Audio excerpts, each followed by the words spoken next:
नमस्कार, हर हर महादेव, जय भोलेनाथ। आप सभी का स्वागत है आपके खुद के YouTube चैनल पर जिसका नाम है चाचा के फैक्ट्स। मेरा नाम नितिन है।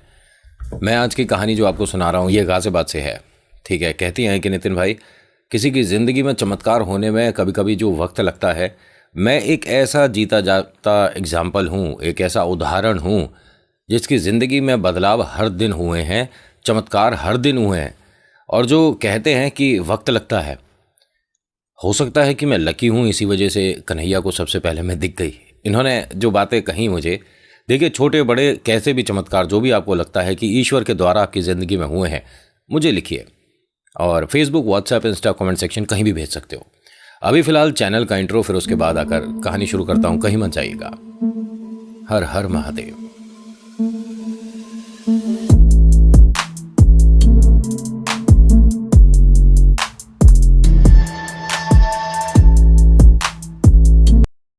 कहानी शुरू करने से पहले हर बार की तरह एक ही रिक्वेस्ट है कि अगर पसंद आती है तो प्लीज़ लाइक करिएगा, शेयर करिएगा, कमेंट में लिखिएगा आपका नाम, आपकी जगह, लेकिन उससे पहले लिखिएगा जय श्री कृष्णा, राधे राधे। ये कहानी गाजियाबाद से है। ये लड़की जो है ये बुलंदशहर से है। ठीक है, इनकी शादी एक परिवार में होती है जो कि गाजियाबाद से है। ये परिवार देखने में बाहर से तो बहुत सुंदर था, अच्छा था, प्यारा था, ऐसा लग रहा था पता नहीं कितने मिलनसार और अच्छे लोग हैं। लेकिन देखिए, हाथी के दांत होते हैं ना, दिखाने के और खाने के और। इनके साथ कुछ वास्तविकता ऐसी ही हो गई। इन्हें सामने से तो घर परिवार सभी को बहुत अच्छा लगा। जान पहचान के लोगों ने बताया था कि लड़का काफ़ी अच्छा है और मतलब बहुत सब कुछ प्यारा है, जॉइंट फैमिली है। लेकिन इसे नहीं पता था कि इन्हें एक ऐसी परिस्थिति में जाने को मिल रहा है जिसके लिए ये तैयार ही नहीं थी। अपमान तो जी पहले दिन से शुरू हो गया था। एक बात बताइए, अगर आपको यही सब करना था तो उस बिटिया से शादी करने की ज़रूरत क्या थी? पहली बात, ये बचपन से ना कन्हैया को अपना बड़ा भाई मानती हैं। ये 3 बहनें हैं, ठीक है, जिनकी मैं कहानी सुना रहा हूँ। इनका नाम स्वाति है। ठीक है, स्वाति की 2 छोटी बहनें भी हैं और वो दोनों भी कन्हैया को अपना बड़ा भाई मानती हैं। लेकिन इसकी जो श्रद्धा है, इसका मैं विश्वास आपको ऐसे बताऊं कि मैं अगर 10वीं मंजिल से भी कूद जाऊंगी और कह दूंगी कन्हैया मैं नीचे नहीं गिरनी चाहिए, तो नहीं गिरूंगी। इसे लोग जो मूर्खता कहते हैं, मैं इसे विश्वास कहता हूँ। ठीक है, अब ये जिस घर में आई हैं, इन्हें पहले दूसरे दिन आभास हो गया कि सिर्फ और सिर्फ यहाँ पर अपमान मिलना है और कुछ नहीं। जो ये पतिदेव हैं, इन्हें खैर देव हटाओ इनके नाम के पीछे से, ये जो पति है, ये जो मूर्ख पति है, ये मतलब इस चीज़ में बहुत ज़्यादा अपनी शान समझता है। ठीक है, मतलब सभी के सामने, पूरे परिवार के सामने अपनी धर्मपत्नी की बेइज्जती करना। और जब वो ही बेइज्जती कर रहा है तो बाकी सबको भी एक अथॉरिटी मिल जाती है बेइज्जती करने की। ये जो भाई साहब हैं, ये शादी के 3 दिन हो चुके हैं। किसी भी दिन, ठीक है, ये जो 7 बजे बहुत से लोग पेंगुइन बन जाते हैं ना, आप समझ रहे हो मैं क्या कह रहा हूँ। बहुत से शब्द हैं जिनका इस्तेमाल यहाँ से नहीं कर सकते, लेकिन वो होते हैं ना, आज भाई तेरा गाड़ी चलाएगा वाले टाइप के। और बहुत से लोगों को तो ऐसों को मैं कहूँगा कि जिनके पर्स में 1000 रुपये नहीं है, लेकिन खाने पीने में उनसे आप 2000 खर्च करा लो, उधार में सही, लेकिन कैसे भी करा लो। ये उनमें का आदमी है। जब बिटिया से शादी हुई तो हम कुछ चाहते नहीं हैं, लेकिन अपनी बिटिया के लिए तो आप भाई देखिए, हर कोई अपना फ्रिज, कूलर, एसी, गाड़ी वगैरह, तो हर बात को मैं यहाँ पे क्रिस्टल क्लियर तरीके से नहीं समझा सकता। आप बस इशारे समझिए। ठीक है, यूट्यूब पे बहुत सारी चीज़ें हैं जो कि हम एकदम क्लियरली नहीं बोल सकते। तो जी, विवाह तो इनके हिसाब से हुआ, लेकिन उसके बारे में इन्होंने उल्टा सीधा बोलना दूसरे तीसरे दिन से शुरू हो गया। आज 7 दिन हो गए, इसने 7 दिन तक अपने भैया से शिकायत नहीं करी थी। मैं स्वाति के बारे में बात कर रहा हूँ। आप समझ गए ना इसका भैया कौन है। और एक बड़ी बात बताऊँ, कमाल की, मतलब मुझे बड़ा अजीब लगा ये सुनकर। ये घर भी, जिस घर में ये आई हैं, ये भी कन्हैया को मानते हैं। लेकिन ये कैसा परिवार है जो कि कन्हैया की भक्ति करता है और इनका अपमान कर रहा है। अगर तुम्हें कोई बहुत ही ज़्यादा, मतलब जिसे कहते हैं ना, अच्छी शादी करनी थी जिसमें आपको भर भर के बहुत सारा कुछ मिलता, तो ऐसी जगह जाना था ना आपको। क्यों इस बिटिया को आप, सबसे बड़ी बात बताऊं, ये बहुत बहुत बहुत ज़्यादा गुणी है, विद्वान है, सुंदर है, प्यारी है, और ये लड़के से तकरीबन दुगना तिगना पढ़ी लिखी भी है। अब हो गई इस मूर्ख की शादी इस गुणवान लड़की से, तो इसीलिए थोड़ा थोड़ा वो होता है ना कि हमसे ज़्यादा पढ़ी लिखी कैसे आ गई, हमसे ज़्यादा गुणवान कैसे, हमसे ज़्यादा सुंदर कैसे। अरे भाई, तूने सारी सुंदरता तो वो 7 बजे तेरा भाई गाड़ी चलाएगा वाले में ही ख़राब कर रखी है। खैर चलिए कोई बात नहीं, वो नहीं जाएंगे हम उस तरफ, अभी नहीं जाएंगे। इसने तकरीबन 7-8 दिन निकाल दिए इस घर में और अपने भैया से शिकायत नहीं करी। एक दिन इसके मम्मी पापा आते हैं बस ऐसे ही घूमने, तो जब उनका अपमान हुआ तो इससे बर्दाश्त नहीं हुआ। इसने जाते वक्त मम्मी पापा से, और इनके मम्मी पापा तकरीबन इन्होंने बताया 30-35 मिनट ही रुक पाए थे, उससे ज़्यादा उन्हें बेइज्जती बर्दाश्त होनी नहीं थी। इसलिए पिता ने ये कह दिया कि बिटिया अभी फ़िलहाल हम जहाँ पर आए हैं वहाँ पर जाने में देर हो जाएगी, तो हम वहाँ जाकर अब घर निकलेंगे, ठीक है? बस हम तेरे को देखने आए थे, परिवार में सभी लोग बहुत अच्छे हैं, हम चलते हैं। पिता कहता कुछ नहीं, उसकी आंखें बोल जाती हैं। ये बिटिया से बर्दाश्त नहीं हुआ। आज ये शिकायत करने वाली है, लेकिन अपनी माँ से पहले इसने परमिशन ली। कहती है कि मम्मी मैं बहुत दिनों से आपसे बात करना चाह रही थी, लेकिन यहाँ कुछ अलग ही माहौल है, और जैसा आपने कहा था कि कभी हम नई जगह जाते हैं और जब शादी होकर जाते हैं तो बहुत सारी एडजस्टमेंट करनी पड़ती है, और वो हर बार बिटिया को ही करना पड़ता है। समझौते जो होते हैं वो बिटिया को करने पड़ते हैं, क्योंकि भाई तू इस घर आएगी तो ये लोग तेरे हिसाब से नहीं, तुझे इन सभी के हिसाब से ढलना होगा, ठीक है? इनकी बातें माननी होगी, इनके तौर तरीके अपनाने होंगे। वैसे ये कहाँ पर लिखा है? अगर आपके तरीके गलत हैं तो क्यों अपनाने पड़ेंगे? खैर, माँ ने कहा कि तू चाहती क्या है। होता है कभी कभी शुरुआत में वक्त लगता है समझने में, कोई बात नहीं, सब कुछ ठीक हो जाएगा। नहीं नहीं, मेरी बात आप सुनो, मैंने बहुत समय से अपने आप को रोक रखा था, और अच्छा है कि आप दोनों आए। पिताजी के सामने मैं ये नहीं कह पाई, लेकिन आपसे मैं एक तरह से परमिशन मांगती हूँ कि मैं शिकायत कर दूँ। किससे शिकायत कर दूँ? पुलिस? अरे नहीं, उनसे भी ऊपर। तो कहाँ, किससे शिकायत करेगी? भैया से शिकायत कर दूँ मैं इनकी? बहुत समय हो गया और अब बर्दाश्त के बाहर है। पिता के लिए, उनके कपड़ों के लिए, उनके चप्पल के लिए जो इन्होंने बोला। मम्मी एक बात बताइए, इनके घर में गाड़ी नहीं थी और हमने गाड़ी दी, तो इसका मतलब हम इनसे पैसों में भी ऊपर हुए? अरे बेकार की बातें क्यों कर रही है? नहीं तो मैं भैया से शिकायत करूंगी। अब यहाँ पर कन्हैया को क्यों बीच में ला रही है? तेरी श्रद्धा है ठीक है, लेकिन ऐसे भाई वो तेरे पति है, उनकी शिकायत थोड़ा ना करेगी। नहीं नहीं, उन्हें सुधारेंगे तो भैया ही। और आप निश्चिंत रहो, मुझे बस आपको एक बार बताना था, अनुमति लेनी थी, अब मैं अपने आप कर लूँगी। अब होता क्या है कि उस वक्त फिर से ये भाई साहब एकदम अपने होशो हवास को गली के किसी नुक्कड़ पर छोड़ कर आए थे। अंदर आते ही झूमते झामते उल्टा सीधा गाली गलौज बदतमीजी करते हुए आ रहे हैं भाई साहब। अंदर घर में आते के साथ ही उल्टा सीधा बोलना शुरू, धर्मपत्नी को बहुत कुछ बोलना शुरू, घर के बर्तन वर्तन इधर उधर फेंक रहे हैं। घर वालों को तो आदत थी, कह रही है इसका डेली का है, लेकिन हाँ बीवी को इस बारे में पता था नहीं। इतना नहीं पता था कि ये जो सब हो रहा है, और अब इसकी हिम्मत और मतलब बदतमीजियाँ इतनी ज़्यादा बढ़ गई हैं कि अब ये उसे मानसिक प्रताड़ना जो दे रहा था, जो टॉर्चर कर रहा था, जो परेशान कर रहा था, वो अब हाथों के इस्तेमाल से भी आज शुरू हुआ। जब ये रोते रोते सो रही थी तो उस दौरान इसने भैया को एक बार बोल दिया, मतलब कन्हैया से शिकायत कर दी। और इन्होंने शिकायत में पहली बात ही ये बोली कि या तो इन्हें सुधारो या मुझे उठा लो, मैं घर तो वापस जाऊंगी नहीं, इसमें माँ बाप का अपमान है ना? तो बस इन दोनों में से जो बात आपको सही लगती है कल से काम शुरू कर दो। और कन्हैया ये मानिए कि एकदम से तैयार खड़े रहते हैं कि बहना ने कुछ बोला है, लो कल से काम शुरू। अगले दिन सुबह सुबह जिस जगह ये जॉब करते थे वहाँ से सुबह सुबह फ़ोन आ गया, भाई साहब आपको नौकरी से निकाल दिया जाता है। नहीं सर मेरी क्या गलती? नहीं, गलती आपकी ये है कि एक तो आपके टारगेट पूरे नहीं हो रहे, दूसरा ऑफिस में कई लोगों ने बताया कि आप थोड़ा ऑफिस में ही अपने होश हवास को छोड़ देते हो, ऑफिस में ही शुरू हो गए हो आप, तो आपके बारे में शिकायत है, और अगर हमने आपके बारे में 10 कंपनी में बता दिया तो कहीं नौकरी नहीं लगेगी। इसलिए जो अभी तक की आपकी तनख्वाह बनती थी उसे उठाओ और घर निकलो। नहीं मेरी अभी अभी शादी हुई है, आप ऐसे ऐसे मत करिए, कम से कम मुझे 2-3 महीने का वक्त तो दीजिए। उन्होंने कहा भाई साहब तेरे को झेलना बहुत बड़ी बात है, तुझे नौकरी से निकाल दिया, और अगर बहसबाजी करी तो आपका ये जो करेक्टर सर्टिफिकेट बनेगा ना वो पूरी कंपनियों में घुमा दूंगा। आप जैसा बदतमीज़ एजेंट हमें अपनी इस कंपनी में नहीं चाहिए। तो ये सुबह सुबह 9-9:15 बजे का फ़ोन था।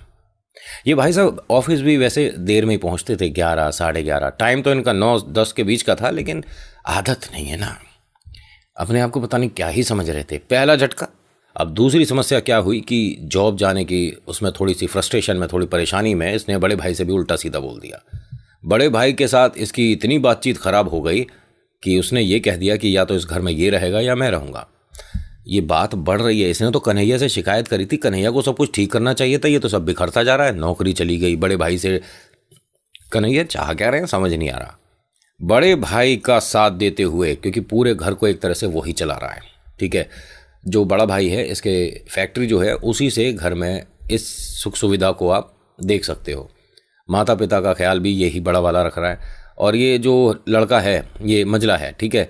और सबसे छोटी इनकी एक बिटिया है, वो भी इसी घर में रहती है। शादी हो चुकी थी लेकिन पति के साथ अनबन हो गई तो ये वापस आ गई है। अब भैया से जब इतनी अनबन हो गई तो घर वालों ने कह दिया कि ठीक है हम तेरे को जेब खर्चा दे दिया करेंगे, तू इस घर से निकल जा। अरे मेरी अभी अभी शादी हुई है और वो क्या सोचेगी, मतलब नहीं हम क्या सोचे जब तू ही उसके बारे में नहीं सोच रहा। ये पड़ा था इस पर पहला करारा वाला। माता पिता की बात इसे ये लग गई कि जब तू ही नहीं समझता उसे कुछ तो हमसे क्यों कह रहा है।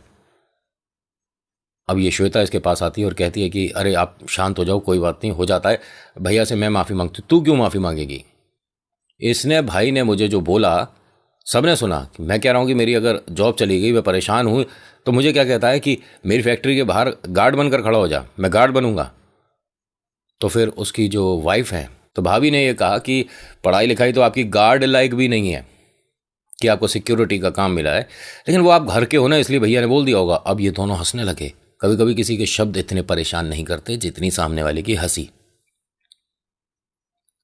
इसकी आंखों में आंसू है लेकिन गुस्सा भी है। जो बेटा है इसने कहा ऐसा है कि मुझे जेब खर्ची वगैरह कुछ नहीं चाहिए। जो एहसान कर रहे हो ना मुझे कि जेब खर्चा दे दोगे, और अब इस घर में मैं पैर नहीं रखूँगा, मैं अपने हिसाब से कुछ ना कुछ कर ही लूँगा, ठीक है। और धन्यवाद मुझे मेरा चेहरा दिखाने के लिए। तो भाई ने चलते वक्त क्या कहा कि भाई कुछ पैसे चाहिए हों तो ले जा, वरना अब तू शाम को, तेरे को तो आदत है, तू खाएगा पिएगा कैसे। तो कहता है कि ठीक है अगर ज़रूरत होगी तो उसकी भी कहीं ना कहीं से मैं जुगाड़ कर ही लूँगा, मेरे बहुत यार दोस्त हैं, आप उस चीज़ की परवाह मत करो। अब इन दोनों को एक तरह से घर से बाहर निकाल दिया। इन्होंने कहा कि एक काम करते हैं, बस करिए और सीधा आप मेरे साथ मेरे घर चलिए। मैं घर जमाई बनकर तो नहीं रहूँगा। घर जमाई बनने को कौन कह रहा है, जब तक आप कोई नौकरी तलाशोगे तब तक कहीं तो रहेंगे। उन्होंने कहा नहीं, यहाँ पर मेरा एक जान पहचान में दोस्त है, उसका मकान खाली है, उसको महीने का किराया कैसे ना कैसे करके हम दे देंगे, लेकिन मैं तुम्हारे घर तो नहीं रह सकता। ये कहीं ना कहीं से इस पर जिम्मेदारी सी आनी शुरू नहीं हो गई। अब ये चलते चलते फिर से कन्हैया से कह चुकी है कि कन्हैया यहाँ से आपकी ज़रूरत ज़्यादा पड़ेगी, आप हमें रास्ता दिखाओ, वरना तो मार्गदर्शन नहीं करा तो गड़बड़ हो जाएगी। हम घर से तो निकल गए, कहीं अगर आपने निकलवाया तो अब हमें जगह भी दो, स्थान भी दो। इसने अपने दोस्त से बात करी, उसने इसके लिए घर का दरवाज़ा खोला और ये दोनों यहाँ पर आ गए। इनके पास अभी फ़िलहाल कुछ भी नहीं है, ये वही सामान है जो बिटिया अपने घर से लाई है, ठीक है। माँ बाप ने, बड़े भाई ने, भाभी ने इन्हें घर से जब निकाला तो इसकी एक एक चीज़ वापस लौटा दी, लेकिन गाड़ी रख ली। और ज़रूरत वाली चीज़ है ना, ठीक है, मतलब साड़ी वगैरह जो है वो उसका क्या ही करेंगे वो लोग। भाई ने भी अपने अहम के चक्कर में नहीं ली। धर्मपत्नी ने कहा एक बात बताइए कि वो गाड़ी आप जो छोड़ आए वो आपकी हमारी थी, लेकिन आपने गुस्से गुस्से में एक काम कर सकते हैं, आप वो गाड़ी लीजिए, बाज़ार में बेचिए और कुछ ना कुछ जो उसका पैसा मिलेगा उसके साथ एक नई शुरुआत करते हैं। इसने कहा एक मिनट, मेरे तो बिल्कुल भी ध्यान में ये नहीं रही। मैं एक काम कर सकता हूँ, मैं गाड़ी चलानी जानता हूँ, मैं टैक्सी चला सकता हूँ, आप देख लीजिए, इसमें आप बुरा लगेगा लेकिन आपके शान के खिलाफ है, आपको शोभा नहीं देता। तो एकदम क्या बोलता है कि इसमें परेशान होने वाली क्या बात है भाई, मेरी धर्मपत्नी की दी हुई मुझे गिफ्ट है और मैं उसे चलाकर कुछ पैसे अगर कमाता हूँ और घर पर लाता हूँ, हम दोनों के काम आते हैं, तो इसमें गलत क्या है, जैसी आपकी इच्छा। अब ये वहाँ गया, भाभी ने इसे बहुत सुनाया, लेकिन अंत में एक बहुत बढ़िया बात हुई कि इसके चेहरे पर इस तरह से चाबी दे के मार दी, ले जा अपनी गाड़ी, हमें नहीं चाहिए, इसमें तू तेल भी नहीं डलवा पाएगा, तेरे पास पैसे नहीं और बहुत कुछ। तो कहता है कि ठीक है बाहर खड़ी रहेगी अगर तेल के पैसे नहीं होंगे मेरे पास, लेकिन होगी तो मेरी अपनी। और उसने चाबी उठाई, गाड़ी लेकर आ गया। जब घर पर आया है तो इसकी धर्मपत्नी के पास 2-3 महिलाएं खड़ी थी। और भाई साहब आप कैसे? मैं एकदम ठीक हूँ। अरे आप अगर चल सकते हैं तो हमारे को ज़रा दादरी तक जाना है, सुना है कि आप गाड़ी लेने गए थे, तो हम टैक्सी के लिए पता करने जा रहे थे। अब जैसे ही इसने ये सब सुना तो अपनी धर्मपत्नी श्वेता की तरफ देखकर मुस्कुराने लगा। ये भी मुस्कुराती हैं और कहती हैं कि बस ये चाय पीकर आपके घर तक आ रहे हैं, फिर चले जाएंगे। उन्होंने कहा ठीक है। अब ये अंदर आया और कहता है कि ये कुछ चमत्कार सा नहीं हो रहा। तो उसने कहा हाँ चमत्कार तो हो रहा क्योंकि मेरे भैया कर रहे हैं। तुम्हारे भैया? कौन तुम्हारे भैया? मुझे तो ये पता है कि तुम 3 सिस्टर्स हो, भैया कौन? कोई कज़न, कोई जान पहचान? सबकी जान पहचान है उनसे। मैं कन्हैया के बारे में बात कर रही हूँ, कृष्णा। मैंने उनसे तुम्हारी शिकायत करी थी, उसी वजह से तुम्हारी नौकरी चली गई। तो हंस के कहता है कि ऐसा कौन भाई होगा जो कि अपने जीजा की नौकरी को इस तरह से, मतलब तुम क्या बोल रही हो? नहीं नहीं, ये जो करते हैं ना, कभी कभी हमें लगता है कि गलत हो रहा है लेकिन एंड में कुछ अच्छा ही होता है। अब देखो ना, हम घर से बाहर आए, तुम्हारे को जॉब भी मिल गया। तो हंस के कहता है ये अच्छा नहीं है, ये ख़राब ही हुआ है। ठीक है, मैं जितना उस नौकरी में कमाता था उतना यहाँ थोड़ी ना कमा लूँगा, रोज़ थोड़ी ना बुकिंग मिलेगी।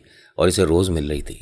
इनकी धर्मपत्नी ने कन्हैया से अर्जी लगानी बंद नहीं करी थी। इन्होंने तकरीबन 20-22 दिन, ठीक है, इस घर में मतलब अकेले वक्त गुजारा। उसके बाद पति के कहने पर इन्होंने जॉब के लिए ट्राई करा और फिर कमाल ऐसा हुआ कि एक जगह टीचर लगती हैं और आज इनको टीचिंग में 16 साल 17 साल हो चुके हैं। और ये जो भाई साहब हैं, इनकी ज़िंदगी में जो बदलाव होने शुरू हुए थे धर्मपत्नी के आने के बाद, ठीक है, कन्हैया के ज़िंदगी में आने के बाद, वो आज ये हैं कि तकरीबन 20-22 ट्रक हैं जो कि इनके नाम पर हैं। करीब इन्होंने 38 टैक्सी हैं जो कि जिसमें से कुछ अब ऑनलाइन वाले में भी हैं और बहुत सारी प्राइवेट हैं। ठीक ठाक हिसाब किताब है। वो जो भाई फैक्ट्री वाला था, ठीक है, याद है, ध्यान है, वो अब इनके पास कभी कभी ज़रूरत के हिसाब से आ जाता है। और ये भाई साहब वो जो 7 बजे पेंगुइन बन जाते थे ना, बहुत पहले छोड़ चुके हैं। ये मानिए कि श्वेता जी ने मुझे ये कहा था कि नितिन, शादी के वो जो 3 दिन थे शुरुआत के, मैंने कन्हैया पर भी बहुत गुस्सा दिखाया था। मैंने अपने आप को इतना कोसा, इतनी उल्टी सीधी अपने लिए बात बोलती थी, लेकिन आज कन्हैया का धन्यवाद करती हूँ और कहती हूँ कि इनसे अच्छा जीवन साथी मुझे ज़िंदगी में कभी नहीं मिल सकता था। ये इतनी परवाह करते हैं, इतना प्यार करते हैं। और हमारी ज़िंदगी में कन्हैया इसी तरह से चमत्कार करते आ रहे हैं। और हमने वो वक्त भी देखा था जब हमारे पर उंगलियां उठी थी, और आज जब लोग झुककर नमस्कार करते हैं तो कन्हैया पर और गर्व होता है। तो बस इनकी कहानी इतनी ही थी। मैं हर बार आपसे कहता हूँ कि आप कहानियों को मनोरंजन के लिए मात्र देखिए, बस ऐसा होता होगा ये मान लीजिए, ठीक है। क्योंकि बहुत से लोगों के मैसेज मेरे पास अभी जो आए कि इनकी ज़िंदगी में इतनी जल्दी चमत्कार कैसे हो गया, हम तो बाबा के पास तकरीबन 8-10 साल से जा रहे हैं, हमारी लाइफ में क्यों चेंजेस नहीं हुए। देखिए, वक्त बदलने में वक्त लगता है और कभी कभी वक्त बदलने में वक्त नहीं लगता। ये आपकी श्रद्धा और बाकी लकीरों पर निर्भर करता है मेरे भाई। ईश्वर की आस्था सभी करते हैं, ठीक है, लेकिन कभी कभी आपका अच्छा वक्त बदलने में, आने में वक्त लगता है। तो ईश्वर की डोर को कभी मत छोड़ो, चमत्कार होने शुरू हो जाएंगे। So thank you so much for watching. मेरा नाम नितिन है। मुलाकात करूंगा आपसे एक अगली वीडियो में। हर हर महादेव, जय भोलेनाथ, धन्यवाद।